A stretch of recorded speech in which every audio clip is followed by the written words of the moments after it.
வீட்டுக்கு வெறும் கையோட நம்ம தம்பி கை வீசிக்கிட்டே திரும்பி வந்தான். அப்பா அவனை பார்த்து, கண்ணா, வாழைப்பழம் வாங்கிட்டு வந்தியா அப்படின்னு கேட்டார். உடனே பிள்ளையும், வாங்கிட்டு வந்தேன்பா அப்படின்னு பதில் சொன்னான். அப்போ அந்த பழத்தை என்கிட்ட கொடு அப்படின்னு அப்பா கைய நீட்டினாரு. அதுக்கு பையன், அப்பா, நான் வாங்கிட்டு வந்த வாழைப்பழங்கள் கண்ணுக்கு தெரியாது. நான் கொண்டு வந்திருக்கிற பழங்கள் எப்பவுமே அழுகவே அழுகாது, புதுசாவே இருக்கும். அப்படிப்பட்ட பவித்திரமான வாழைப்பழங்களை கொண்டு வந்திருக்கேன்பா அப்படின்னு பதில் சொன்னான். அத கேட்ட அப்பாவுக்கு ஆச்சரியமா இருந்தது. என்னடா சொல்ற? பழத்தை கொடுனா தத்துவம் எல்லாம் பேசுற, என்ன ஆச்சு, விவரமா சொல்லு அப்படின்னு சொன்னாரு. அதுக்கு அவன், அப்பா, நீங்க சொன்னபடி நான் பழத்தை வாங்கிட்டு திருப்பி வந்துட்டு இருந்தேன்.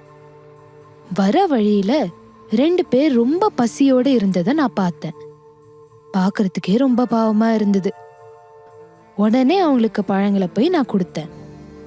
அப்படி செஞ்சதால கிடைச்ச பவித்திரமான, சாஸ்வதமான, சத்தியமான, புண்ணியமாகிய செல்வம் என்கிற பழங்களை கொண்டு வந்திருக்கேன்பா அப்படின்னு சொன்னான். தான் பிள்ளை செஞ்ச நல்ல வேலைய பத்தி தெரிஞ்சுக்கிட்ட அப்பா ரொம்ப சந்தோஷப்பட்டாரு.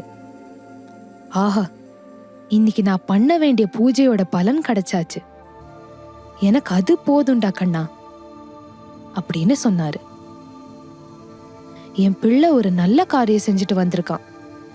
அவ செஞ்சுட்டு வந்த அந்த நல்ல காரியமே நான் பிறந்த பையனை அடையறதுக்கு போதும்னு ஃபீல் பண்ணாரு.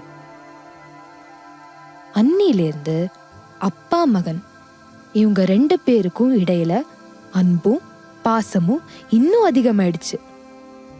இந்த காலத்துல அப்பா மகனுக்கு இடையிலான இப்படிப்பட்ட நெருக்கமான உறவு இருக்கிறது பார்க்கவே முடியறதில்ல. ஆனா நம்ம குழந்தைங்க அம்மா அப்பாவோட அன்பா பண்பா இருக்கணும்.